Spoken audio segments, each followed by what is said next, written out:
Good day, YouTube. I know the title of this video, It's a Wonderful Life, is kind of cheesy, but bear with me. Here's what I want to talk about.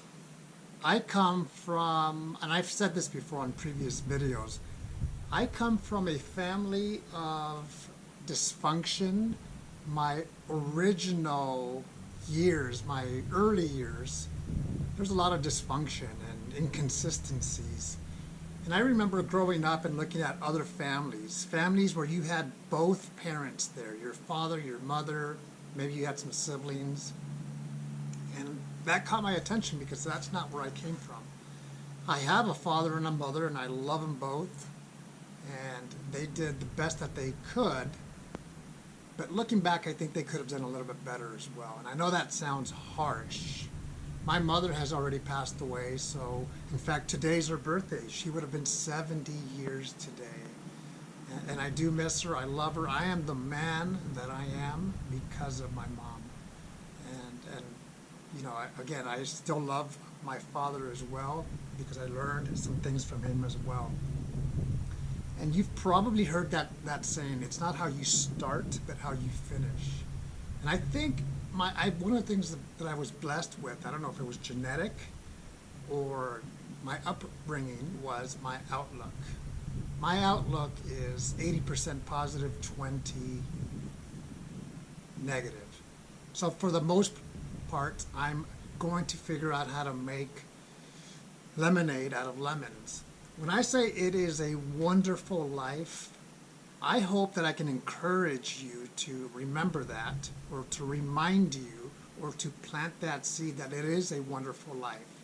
Because if we pay attention to others, whether it's our parents or the people that raise us, or our community, or a mentor, a friend, and learn what to do to succeed and truly be happy in whatever it is that you do in your life as far as work. If you're an astronaut, so be it. If you're a pilot, if you are an individual that drives around and picks up the garbage containers once a week on my road or wherever, whatever your job is, it doesn't matter as long as you are happy and as long as you do the best that you can at your job, whatever. I realize that some people are meant to go to college, some are not. Maybe it's a technical trade or whatever, but you don't need a college education to succeed in life or to be happy. If you have it, so be it, and good for you. But I know a lot of people that completed high school and are successful business owners, or whatever it is that they're doing, they are happy. It is a wonderful life, and life is about making adjustments and learning and growing and maturing and paying attention, like I said, to what works. More importantly, what doesn't work. For me, I come from a family, at least my mom, who was married 3 times and divorced 3 times, and that planted a seed, because the most important thing in my life is my marriage. It's not my children, even though my children are up there as well. But it is my marriage, because at this point in life, my wife and I are empty nesters. Our children are down the road, locally, one here and the other one in Denver, about an hour from here. And we love them. I love them. We, in fact, spent this weekend with my son, his wife, and our 2 grandchildren on Saturday. And then yesterday we went out and visited our daughter, and we had an incredible time. That, to me, is priceless. Health is priceless. Mental health is priceless. I share this with you because I want you to know that I have been challenged, and I'm still challenged sometimes today. Not necessarily right now, but currently. Sometimes I'm challenged. Sometimes it's mentally. Sometimes it's physically. I'm still young, but what's crazy is as you get up in age, there are aches and pains that I never experienced before when I was in my 20s and 30s. I'm 49 right now. Hopefully you can hear me because it's windy out here a little bit. It's the sun's out, but it's your outlook. It's very important for if you're having a wonderful life or not. And that doesn't mean that it's always going to be wonderful. Take marriage, for example. My best friend is my wife. Wherever I go, she goes. Wherever she goes, I go. And sometimes we don't want to be around each other because we have a disagreement. And our disagreements are usually small and they increase. So that's just an example of something that I have to improve with my wife and vice versa. Communication.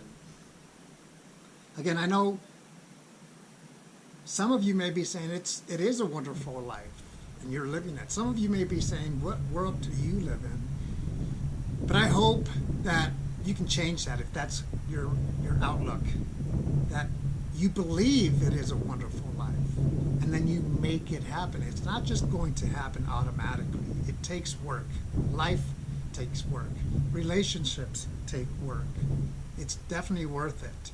I try to maximize every single week of my life, and I've said this before, not every week is exciting. Sometimes I'm just working, sometimes I'm at home. But this is what I want to do. I want to be at home after work. And it's February. The sun's out, but I can't wait for summer to be here so we can enjoy outdoors every single day. In a month, my wife and I are going to go to Arizona. We are going to take a break because I have a lot of vacation time, and we're looking forward to it.